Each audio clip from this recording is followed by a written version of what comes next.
মুরব্বী বাবারা, তাহলে জাহিলিয়া যুগের আমি একটা অত অল্প খবরের ঘটনা আমি আপনাদের কাছে তুলে ধরব। একজন ব্যক্তির নাম হলো, তার নাম হযরতে রুফাইসা। রুফাইসা রাদিয়াল্লাহু তাআলা আনহু যখন দুনিয়ার জমিনের মধ্যে, এই দুনিয়ার জমিনে চলাফেরা করতেছিলেন, হযরত রুফাইসার বিবাহের বয়স হয়ে গেছে। হযরতে রুফাইসা রাদিয়াল্লাহু তাআলা আনহু বিবাহ করলেন। বিবাহ করার পরে তার আম্মা এবং আব্বা তারা সুন্দর একটা বিবাহ করাইলেন। করানোর পরে হযরতে রুফাইসা তার স্ত্রীকে সুন্দর সুন্দর নসিহত করতেছে বাসর ঘরের মধ্যে। ডাক দিয়ে কই, স্ত্রী, আমার আল্লাহ পাকের হুকুম তোমাকে মানতে হবে, আমি তোমার স্বামী, আমার আদেশ তুমি মানবা, আল্লাহর কোরআন অনুযায়ী চলাফেরা করবা, নবীর হাদিস অনুযায়ী তুমি চলাফেরা করবা।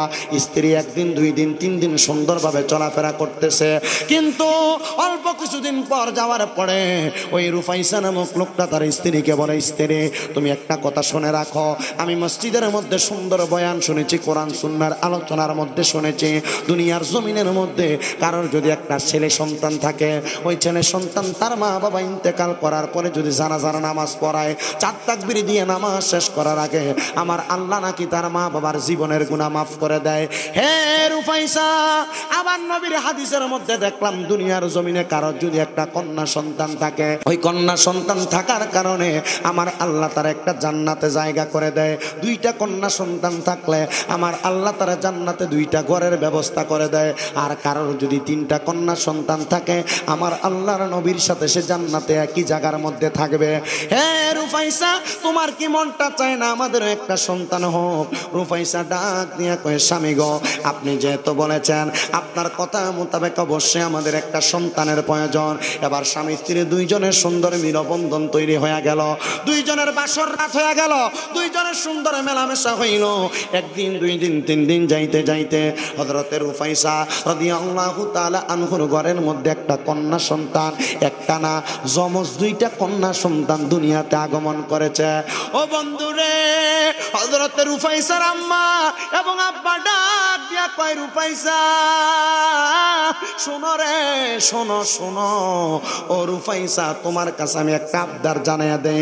রুফাইসা, তুমি মনে রাখো, দুনিয়ার জমিনের মধ্যে চলাফেরা করা অবস্থায় আমি তোমার মা। রুফাইসা, তুমি আমারে মানো কিনা? হ্যাঁ গো আম্মা, আমি আপনাকে মানি। রুফাইসার আব্বা ডাক দিয়া কয়, রুফাইসা, তুমি আমি বাবাকে মানো কিনা? হ্যাঁ বাবা, আপনাকে আমি মানি।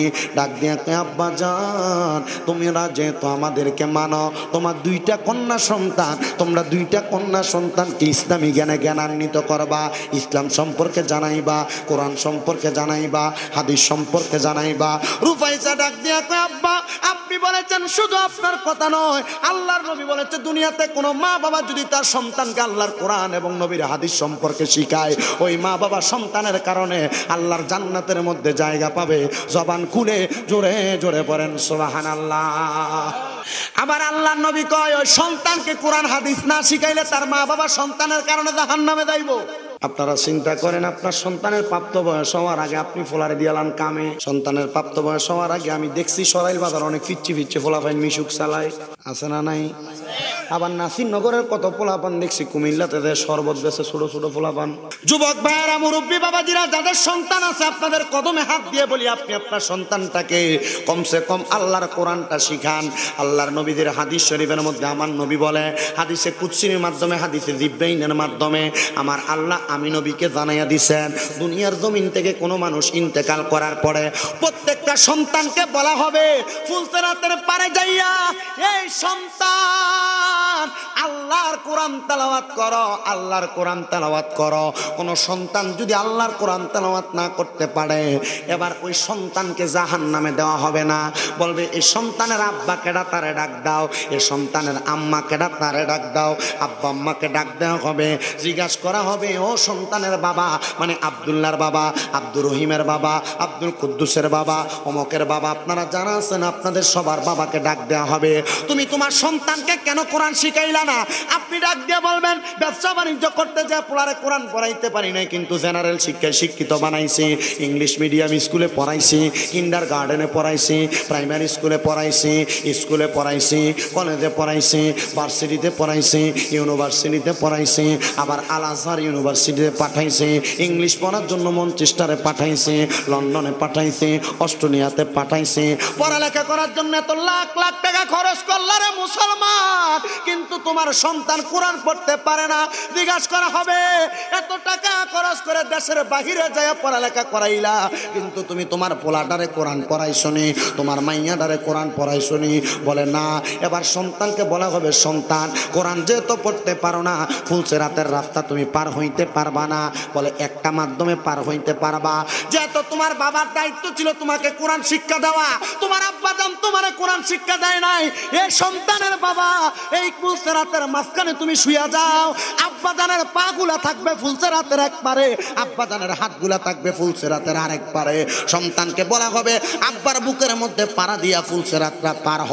আপনি চিন্তা করেন, যেই ছেলে আপনার চোখের দিকে তাকে কথা বলে না, যেই ছেলে আপনার সাথে উষা গলায় কথা বলে না, যেই ছেলে একবার পাও লাগলে 10 বার সালাম করে, ওই সন্তান আপনার বুকের মধ্যে পাড়া দিয়া ফুলসেরাত পার হইব।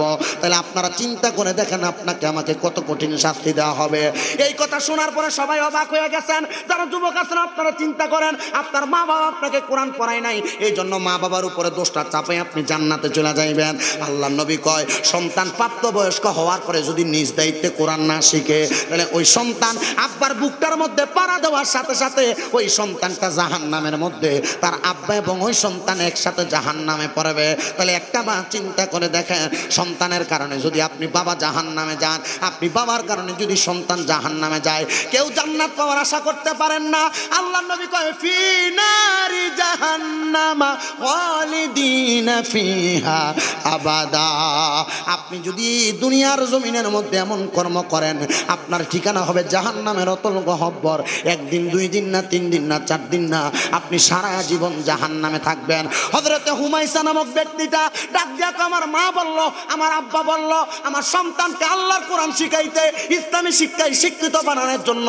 এবার আমি আমার সন্তানকে যখন ইসলামী শিক্ষায় শিক্ষিত বানাইতে লাগলাম, আমার স্ত্রীটা একটু ছিল ঘাটটা বাঁকা, আমার স্ত্রীটা ছিল আধুনিক মডেলের চলনেওয়ালা। আমার স্ত্রী বলতেছে আমার সন্তানদেরকে আমার স্ত্রী ইসলামী শিক্ষায় শিক্ষিত বানাবে না, আমার স্ত্রী আমার সন্তানদেরকে আধুনিক শিক্ষায় শিক্ষিত বানাইব। ও স্ত্রী গো, তোমার কদমে হাত দিয়া বলি, ওই স্ত্রী সন্তানদেরকে কোরআন হাদিস শিখাও যদি তুমি মরার পরে জান্নাতে যাইতে চাও। স্ত্রী কয় আমি জান্নাতে যাইব এটা দূরের কথা, আমি দুনিয়াতে আরাম আয়েশ মস্তি কইরা মরতে চাই। স্বামী ডাক দিয়া কয় কবরকে ভয় করো, হাসরকে ভয় করো, মিজান ফুলসেরাতকে ভয় করো, তাইলে জান্নাতে যাইতে পারবা, অন্যচেত তুমি জান্নাতে যাইতে পারবা না। স্ত্রী কয় না পারবো না। স্বামী যখন দেখলেন স্ত্রীটা 1 বার 2 বার 3 বার শরীয়ত লঙ্ঘন করে, স্বামী বড় অবাক হইয়া একজন আলেমের কাছে গেলেন। ডাক দিয়া কই হুজুর, আমার স্ত্রী তো আমার কথা শোনে না, আমার স্ত্রী শুধু কথা শোনে না, না যদি কথা না শুনতো 1 বার 2 বার বোঝাইলে স্ত্রী আমার কথা মোতাবেক চলাফেরা করত, কিন্তু আমার স্ত্রী শরীয়ত লঙ্ঘন করে। শরীয়ত লঙ্ঘন করলে স্ত্রীকে তালাক দেওয়া জায়েজ আছে, কি আছে? বউ কথা শুনতো না, শরীয়ত লঙ্ঘন করলে বউরে কি করা জায়েজ? হুজুর কেমনে তালাক দেয়? তালাকটা দেয় কেমনে? শরীয়তটা লঙ্ঘন করে কেমনে? আমার আব্বাদিরা, আমার বন্ধুরা, যুবক ভাইয়েরা, পর্দার আড়ালের মা বোনেরা, আপনি যদি বেফর্দা চলেন, আপনার জামাই যদি আপনার প্রত্যেক দিন ফর্দার কথা কয়, আপনি যদি ফর্দা না করেন, স্বামীর অধিকার আছে বউরে তালাক দেওয়া। এই তালাকে কোনো মোহরানাও দেওয়া লাগে না। শরহে বেকায়ার মধ্যে কিতাবুন নিকার কিতাবুত তালাক অধ্যায়ের মধ্যে এত সুন্দর কথা। যদি বউ শরীয়তের আইন লঙ্ঘন করে বউরে তালাক দিলে কিন্তু তালাকের মোহরানা দেওয়া লাগে না।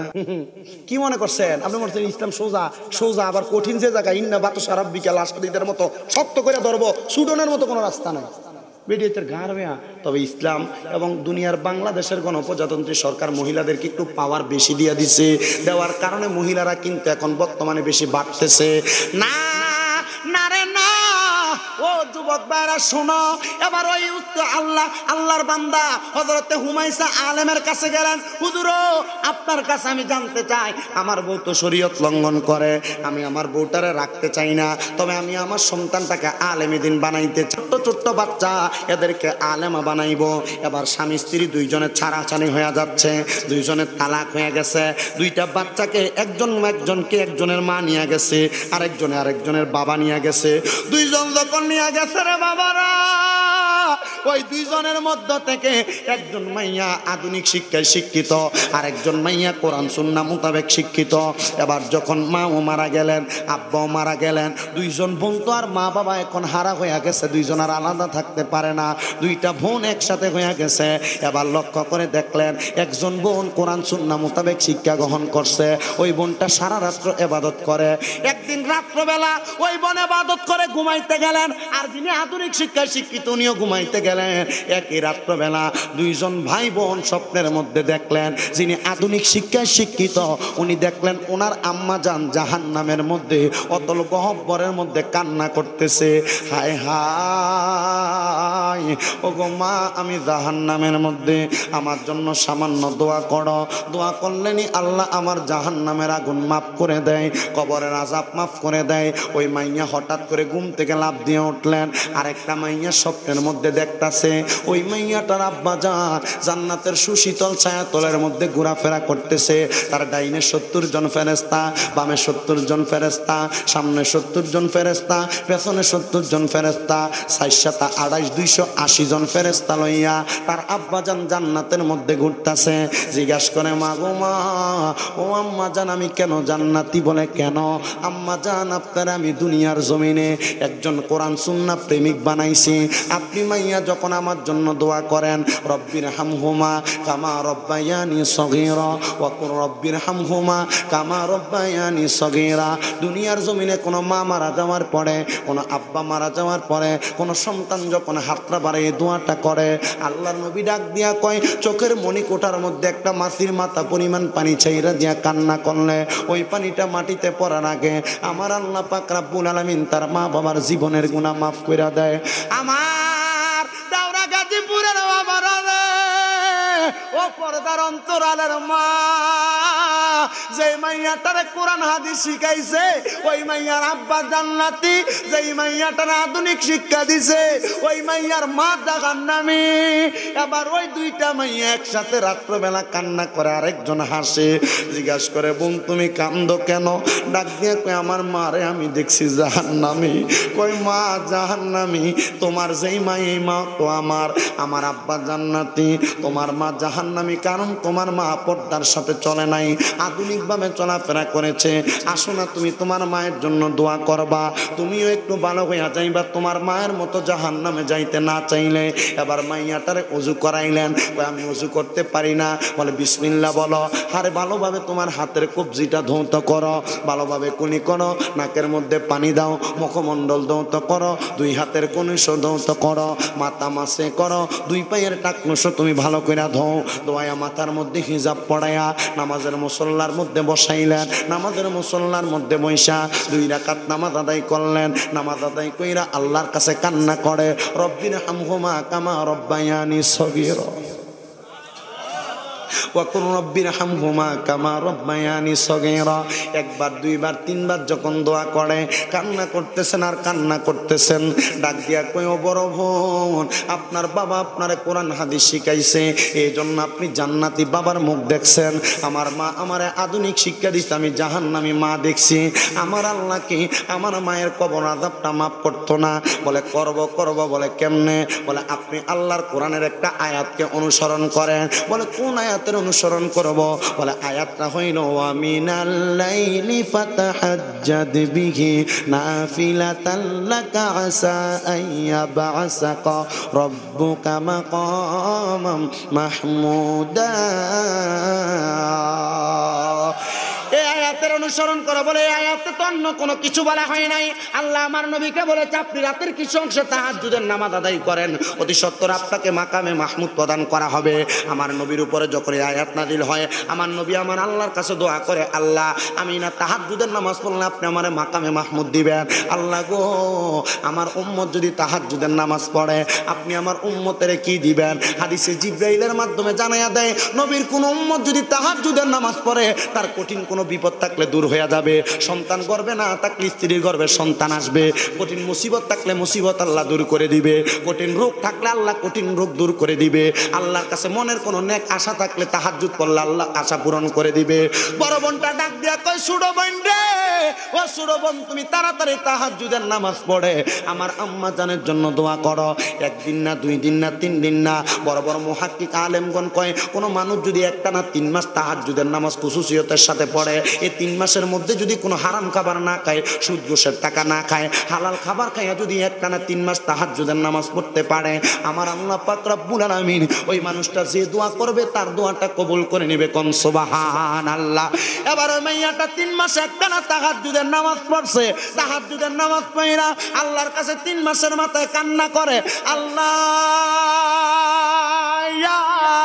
আমার মা আমারে আদর করছে, আমারে যত্ন করছে, বুকের দুগ্ধ খাওয়াইছে, নিজে না খাইয়া খাওয়াইয়া আমারে মানুষের মতো মানুষ করছে। আল্লাহ আমার মা বুঝে না, আমারে বেপরদা ভাবে চলাফেরা করাইছে। আল্লাহ আমার মা জাহান্নামে, আমি চাই না আমার মা জাহান্নামে থাক। আমার মা দুনিয়াতে বড় অন্যায় করছে, ভুল করছে, আপনি আল্লাহ আমার মারে মাফ কইরা দেন। মাইয়া কান্না করতে করতে ঘুমায়া গেছে রে। ওই দিন ঘুমের ঘরে স্বপ্নের মধ্যে দেখতেছে জান্নাতি হুর ফেরেশতা নিয়া মাইয়াটার মা আইসা মাইয়াটার ঘুম থেকে জাগাইতেছে। মা গো মা আর কাইন্দো না গো মা, তোমার ইবাদত আমার আল্লাহ কবুল করছে। তুমি যখন ইবাদত কইরা আমি মায়ের জন্য দোয়া করছো, ইবাদত কইরা আমার আব্বার জন্য দোয়া করছো, তুমি আমার দোয়ার কারণে আমার আল্লাহ পাক আমি মায়ের কবরটারে নাজাত দিয়া দিছে। আমি জানতে চাই বাবারা, সন্তান যদি দুনিয়া থেকে দোয়া করার কারণে আমার আল্লাহ পাক রব্বুল আলামিন তার মা বাবার কবরের আযাব মাফ কইরা দেয়, আমি জানতে চাই আপনারা আপনাদের মা বাবার জন্য দোয়া করলে আমার আল্লাহ পাক আপনাদের মা বাবার কবরের আযাব মাফ করতে পারে। এই বিশ্বাস কাদের কাদের আছে? 2টা হাত তুলে আমার আল্লাহরে দেখায়া দেন, আল্লাহ যেন কবুল করে। জোরে কোন আমিন। অনেকেই তো আছেন ওই মা বাপ বেঁচে আছে, বাদ দেন না।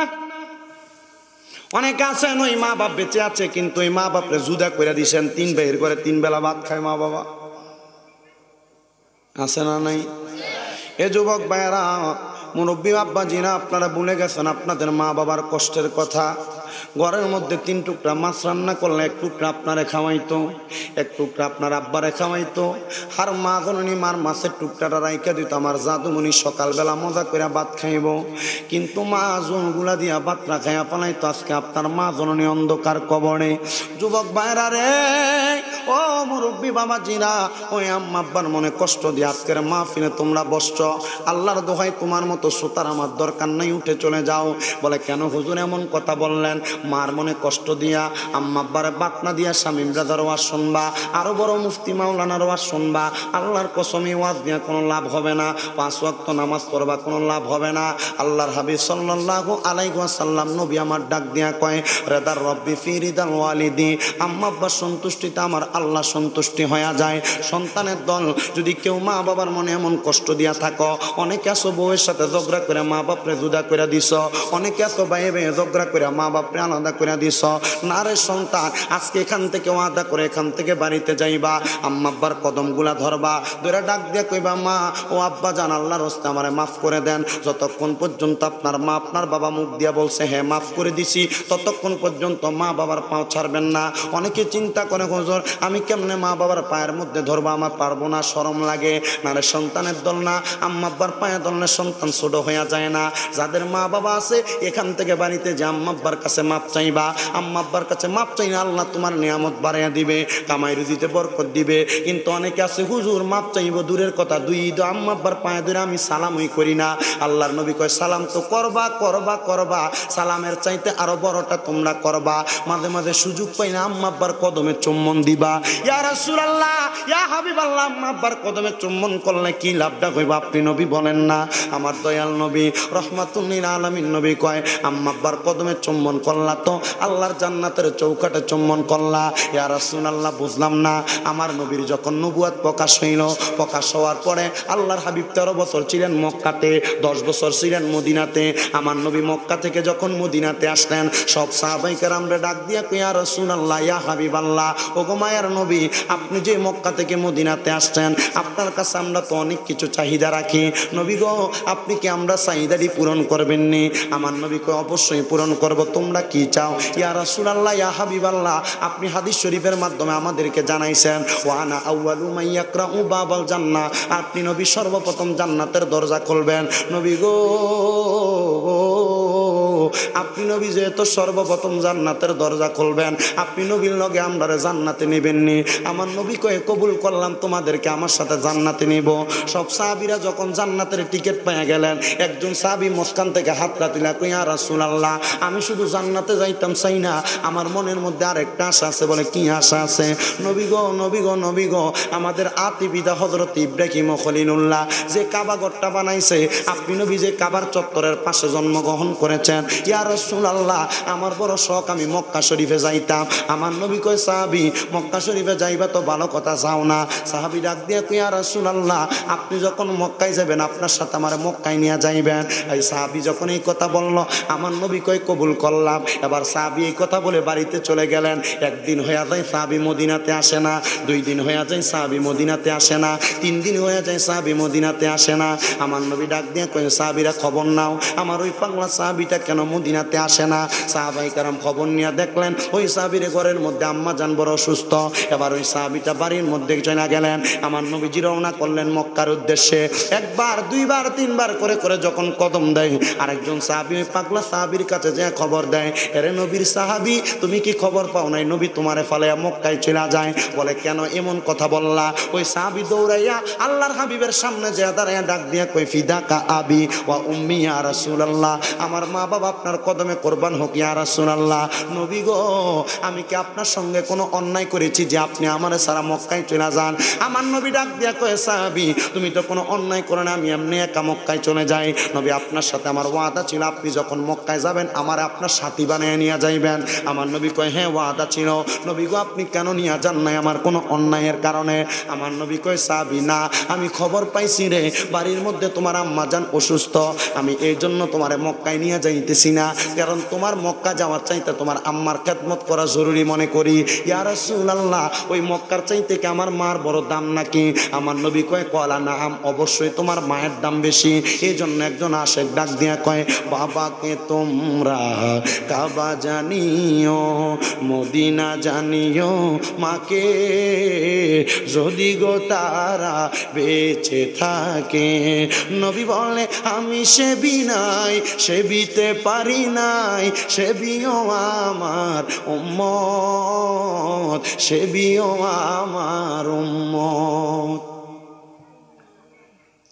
বাবারও মুখেতে মায়েরও মুখেতে যে তুলে দেয় খানা, রাজি থাকে রাব্বানা। নবী বলে, আমি করি নাই, করিতে পারি নাই, করিও আমার উম্মত, করিও আমার উম্মত। যুবক রে, ও মুরব্বী বাবারা, পর্দার অন্তরালের মা বোনেরা, এবার একটু মনের কানটা লাগিয়ে শোনেন, অন্তরের কানটা লাগিয়ে শোনেন। ওই সাহাবী ডাক দিয়ে কই, নবী গো, আমার মার দামটা তাইলে আপনি বলতেছেন মক্কার চাইতে বেশি। ইয়া রাসূলুল্লাহ, আমার তো শখ ছিল মক্কার চৌকাটটার মধ্যে আমি চুম্বন করব। আমার নবী কয়, সাহাবী, তোমার আম্মা জান কি জীবিত না মৃত? ইয়া রাসূলুল্লাহ, মাল হায়াতুকা, আমার মা জীবিত আছে। যা বাড়ির মধ্যে যাইবা, তোমার আম্মা জানের কদমের মধ্যে চুম্বন করবা। তোমার আম্মা জানের কদমে চুম্বন করলে কাবার চৌকাটে চুম্বন করা লাগবে না, আম্মা জানের কদমে চুম্বন করলে আল্লাহর জান্নাতের চৌকাটে চুম্বন করার সওয়াব পাওয়া যায়। কোন সুবহানাল্লাহ। আমার নবী ডাক দিয়া করে, সাহাবী, যাও যাও যাও, আম্মা জানের কদমে চুম্বন করবা। আম্মা জানের কদমে চুম্বন করলে জান্নাতের চৌকাটে চুম্বন করার সওয়াব পাওয়া যায়। আমার মনে হয় না আজকে দেওরা গাজীপুরের কোনো যুবককে যদি প্রশ্ন করে কোনোদিন আম্মা আব্বার পায়ে চুম্বন করছো কিনা, মনে হয় না 4-5 জন পাওয়া যাবে কিনা। হুজুর, চুম্বন করবো দূরের কথা, 2 ঈদে আম্মা আব্বার পা ধরে সালামি করি না, কারণ আমার কাছে শরম লাগে। আমি শামীম রাদা এলেমের জোরে বক্তা নাই, আমি মূর্খ মানুষ, আমার কোনো এলেম কালাম নাই, কোরআন হাদিসের জ্ঞান নাই। আল্লাহর কসম, আমি আমার মা বাবার পায়ের মধ্যে চুম্বন করেছি, আর চুম্বন করার কারণে আমি বক্তা হয়েছি। আমি আমার আব্বার পায়ে চুমা দিছি, আমার আম্মার পায়ে চুমা দিছি। আমার মনে আছে যেই দিন আমি আমার আব্বার পায়ে চুমা দেই, আমার আব্বা গোসলখানা থেকে বাইর হওয়ার পরে আমার কই, দেখো ফোলা কি পাগলামি করে। ও বন্ধুরে, বন্ধুরে, এই জন্য আপনাদের কাছে বলি, মা বাবার কাছে সন্তান ছোট হইলে কিছু হবে না। ভাই ভাই ঝগড়া করছেন, ঝগড়ার মতো, স্ত্রীর স্ত্রীর সঙ্গে ঝগড়া করছেন, ঝগড়ার মতো। আজকে মাহফিল থেকে বাড়িতে যাই আম্মা আব্বার পা গুলা ধরবেন। যতক্ষণ পর্যন্ত মা বাবা মাফ করছি বলছে ততক্ষণ পাটা ছাড়বেন না। আপনি আপনার মা বাবার কাছে যদি মাপ না চাইতে পারেন, আল্লাহর কসম ব্যবসা করবেন বরকত পাবেন না, হাজার হাজার কোটি টাকা কামাই করবেন বরকত পাবেন না।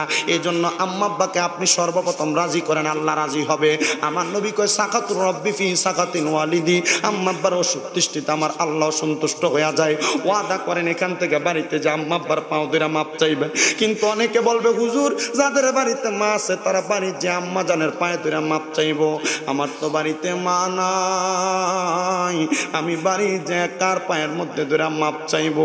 এই সন্তান অনেকে চিন্তা করে আর বলতেছে হয়তো মনে মনে, হুজুর যাদের বাড়িতে আব্বা আছে তারা বাড়িতে যে আব্বার পায়ে ধরে মাপ চাইব। হুজুর আমার তো বাড়িতে আব্বা নাই, আমি কার পায়ের মধ্যে ধরে মাপ চাইব? সন্তানের দল, তোমার আব্বা জান লাখ লাখ টাকার জায়গা জমি তোমারে দিয়া গেছে, তোমার আম্মা জান তোমারে হাজার হাজার টাকার সম্পদ দিয়া গেছে। এখন তোমার চোখের পানি আসে না? আমার নূরের নবী রহমতের নবী আমার ডাক দিয়া কয়, কোন সন্তান যদি তার মায়ের জন্য তার বাবার জন্য চোখের মনি কোঠার মধ্যে একটা মাছির পড়তে মাথা পরিমাণ পানি চাইরা কান্না করে, ওই পানিটা মাটিতে পড়ার আগে আমার আল্লাহ তার মা বাবার জীবনের গুনাহ মাফ করে দেয়। সন্তানের দল, ও সন্তানের দল, তোমার কদমে হাত দিয়া কই, পারলে তোমার পাগুলো আমার সামনে দিবা, আমার জিহ্বা দিয়া তোমার পাও আমি পরিষ্কার করে দিয়ে যাইব। তবুও তুমি তোমার মা বাবার কদমে ধরে মাপ চাইবা, ওয়াদা করো মাপ চাইবা, ওয়াদা করো মাপ চাইবা। তোমার লাখ টাকা কোটি টাকার সম্পদ দিয়া তুমি কি করবা? যদি তুমি তোমার মায়ের মুখে এক লোকমা ভাত তুলা দিতে না পারো, তোমার কোটি টাকার জায়গা জমি দিয়া কি করবা? যদি তুমি তোমার মা বাবার মুখে এক লোকমা ভাত তুলা না দিতে পারো, একটাবার কি চিন্তা করে বলবা হুজুর আমার মা আছে, আমি আমার মারে লোকমা দিয়া ভাত খাওয়াও নাই, কেমনে খাওয়াইবা? তুমি সন্তানের শরম লাগে। আম্মা আব্বার সঙ্গে প্রেমের সম্পর্ক রাখবা, দেখবা আমার আল্লাহ রাসূল তোমার প্রতি খুশি হয়ে যাবে। আল্লাহর হাবিব কয়, দুনিয়ার মসজিদ মাদ্রাসায় দান করার চাইতে কেউ যদি তার মায়ের জন্য, বাবার জন্য, পরিবারের জন্য 1 দিরহাম খরচ করে, মসজিদ মাদ্রাসায় দান করার চাইতে এটা সবচাইতে বেশি উত্তম সওয়াব। ইয়া রাসূলুল্লাহ, নবী গো, আমরা তো মা নাই, আমরা তো বাবা নাই, আম্মা আব্বা কবরে গেছে, কি হয়েছে? আম্মা আব্বারে তুমি খাওয়াইতে পারো না, একটাবার মনে মনে চিন্তা করবা। আম্মা আব্বার বয়সী মুরব্বী দেখলে তারা একবেলা ভাত খাওয়াইবা। আম্মা আব্বার বয়সী মুরব্বী দেখলে একটা কাপড় দিবা 500 টাকা দিয়া। বুইলা গেছো কষ্টের কথা, তোমার আব্বা যান আমি কোনো লুঙ্গি পরে নাই, তোমার ঈদের দিনে নতুন জামা কাপড় কিনা দিছে, আর আব্বা পুরান লুঙ্গিটারে মাঠ দিয়া পইরা ঈদের নামাজ পড়তে গেছে। আব্বারে যদি জিজ্ঞাসা করছে আব্বা যান আপনি দি নতুন কোনো জামা কাপড় পরেন না, আব্বা কয় সন্তান অভাবের কথা কয় না, আমরা কি ঈদের বয়স আসেনি বইলে আব্বা কথা কাটাইয়া গেছে। তোমার আম্মা জানের কাপড় ছিঁড়া থাকতো, কাপড়ের রাস্তার মধ্যে 5-10 টাকা বাইন্দা রাখতো, তুমি স্কুলে যাইতে মাদ্রাসায় যাইতে তুমি সন্তানকে 5-10 টাকা দিয়া দিত। আজকে তোমার এমন আম্মা জান অন্ধকার কবরে, হাজার হাজার লাখ লাখ টাকা তুমি সন্তান কামাই করো, কিন্তু সন্তান তুমি তোমার আম্মা জানরে একটা 500 টাকা দিয়া কাপড় কিনা পরাইতে পারো না, এমন টাকার দিয়া কি লাভ হবে? আল্লাহর দোহাই লাগে রে সন্তান, তোমার যদি মা বাবা বাইচা থাকে আম্মা আব্বার এখন থেকে যত্ন করা শুরু করো। আর যদি মা বাবা কবরে থাকে, আম্মা আব্বার কবরের সামনে যায় শুধু আম্মা আব্বার জন্য দোয়া করবা। আজকে জান্নাতের বাগানের আখিরি মুনাজাত কিছুক্ষণ পরে হয়ে যাবে। এই জান্নাতের বাগানে যারা বসলেন, অনেকে আছেন আপনাদের মা নাই, অনেকে আছেন আপনাদের বাবা নাই, মা বাবা কবরে। আম্মা আব্বা যদি দুনিয়াতে বাইচা থাকতো, আম্মা আব্বার যদি মাসে মাসে 1000 টাকা খরচ করে খাওয়াইতেন, 12 মাসে 12,000 টাকা লাগতো, 12,000 টাকা চাইব না। এই জান্নাতের বাগানে যারা বসেছেন, একটা মানুষ হাত তুলে বলবেন হুজুর আমার মা অন্ধকার কবরে, আমার বাবা অন্ধকার কবরে, আম্মা আব্বার জন্য খাস করে দোয়া চাই, আগামী বছরে দান করব। একজন যদি থাকেন হাতটা বাড়াইয়া বলবেন, তার জন্য খাস করে দোয়া করা হবে। একজন আসেননি বাবা, বলে হুজুর আমি দিব আগামী বছর মাহফিলে 10,000 টাকা থাকলে হাত বাড়াইবেন। আল্লাহ, আমার ভাই আজমল খা ভাই, ওনার আব্বা দুনিয়ার জমিনে নাই, আব্বার জন্য দোয়া চাইয়া আজমল খা ভাই দান করে দিলেন 5,000 টাকা। আল্লাহ কবুল মঞ্জুর করো, ওনার আব্বার কবরটাকে নাজাতের ফয়সালা করো। আল্লাহ ওনার আম্মা জানের হায়াতে বরকত দান করো। আমার ভাইয়ের ব্যবসা বাণিজ্য কাজে কর্মে বরকত দাও। আজমল খা ভাইয়ের আব্বার কবরটাকে নাজাতের ফয়সালা করো। আল্লাহ বাবা তুমি কেমন আছো ও ছোট মাটির ঘরে, তোমার কথা হৃদয় মাঝে পড়ছে বারে বারে। বাবা গো বাবা, বাবা গো বাবা, আল্লাহ আমার আজমল কাবের আব্বার কবরটাকে নাজাতের ফয়সালা করো। এরপর আসেননি কোনো দন্য মায়ের দন্য সন্তান, বলে হুজুর আমার আম্মার জন্য দোয়া চাই, আমি দিব 5,000 টাকা। আব্বার জন্য দোয়া চাই, আমি দিব 5,000 টাকা। কে আছেন আজমল কাবাইয়ের মতো দন্য মায়ের দন্য সন্তান, দন্য বাবার দন্য সন্তান? আগামী বছর মাহফিলে 5,000 টাকা দিবেন। একজন আসেননি, হাতটা বাড়াইয়া কইবেন আজমল কার মতো। মাশাআল্লাহ, আব্বা আম্মা আছেনি? আল্লাহ কবুল করো, মঞ্জুর করো। আমার ভাই শরীফুল ইসলাম ভাই আব্বা আম্মার জন্য দোয়া চাইয়া, হায়াতে বরকত চাইয়া, ব্যবসায় দোয়া চাইয়া, আল্লাহ দুনিয়ার সংসারের সুখের জন্য দোয়া চাইয়া, আমার শরীফুল ইসলাম ভাই উনি দান করে দিলেন 5,000 টাকা। জোরে কয় না মারহাবা। আল্লাহ কবুল করো, মঞ্জুর করো। আমার শরীফুল ইসলাম ভাইয়ের মনে আশা পূরণ করো। ব্যবসা বাণিজ্য কাজে কর্মের মধ্যে বরকত দান করো। আল্লাহ ওনার আম্মা আব্বার হায়াতের মধ্যে বরকত দান করো। দন্য মায়ের দন্য সন্তান হিসেবে কবুল ও মঞ্জুর করো। আল্লাহ আমার শরীফ ভাইয়ের মতো আর কোন সন্তান জানি মায়ের জন্য বাবার জন্য 5,000 টাকা আগামী বছর কোরবান করে দিবে মাহফিলের মধ্যে। একজন হাত পা বাড়াইয়া বলেন, এ হুজুর আমার মা আমার আব্বা আমারে লাখ লাখ টাকার জায়গা জমি দিয়া গেছে। আমার আব্বা আম্মার জায়গা জমির ভাড়া যদি আমি মাসে মাসে দিতাম, অনেক লাখ টাকা ভাড়া দেওয়া লাগতো। হুজুর আমি ভাড়া দেই নাই, আম্মা আব্বার জন্য দোয়া চাই, মাহফিলে 5,000 টাকা দিবা। আসেননি একজন? 3 নম্বর হাতটা বাড়াইয়া দোয়া চাইবেন। হুজুর আমার মায়ের জন্য দোয়া করবেন, হাতটা বাড়াইবেন, খাস করে দোয়া করা হবে। 5,000 টাকা বেশি কিছু না। একটা সন্তান যদি হাতটা বাড়ান, আমার মনে হয় তার জন্য খাস করে দোয়া করা হবে। আমি 10,000 আল্লাহ কবুল করা, মঞ্জুর করো। আজকের মাহফিলের সম্মানিত সভাপতি হাদি মোহাম্মদ আব্দুল মুহিত মিয়া মাশাআল্লাহ হজ করছে। আল্লাহ কবুল মঞ্জুর করো। হাদি সাহেব মানুষ ওনার মনের আশা পূরণ করো। আল্লাহ ওনার সন্তান নিয়ত করেছেন, ওনার নামে দিবে 10,000 টাকা। মক্কা মদিনার মেহমান, আল্লাহ আমাদেরকেও মক্কা আর মদিনা না দেখে মরণের ডাক দিও না।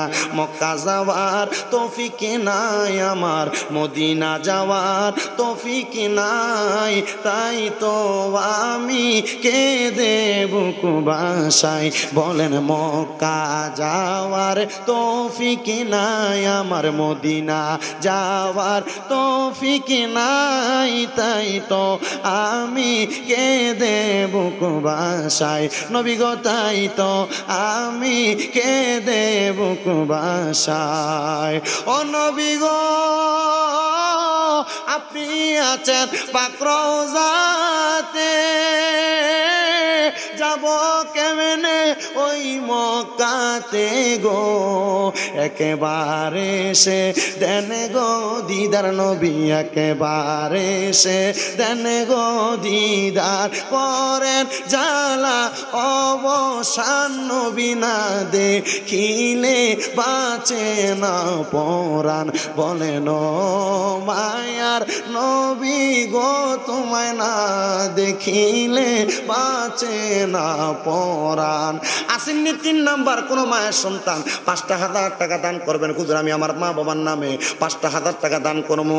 দন্য বাবার দন্য সন্তান, দন্য মায়ের দন্য সন্তান, আম্মা আব্বার মোহাব্বতে 5,000 টাকা দান করবো। অন্তের নামটা কস না বেটা, ও বেটা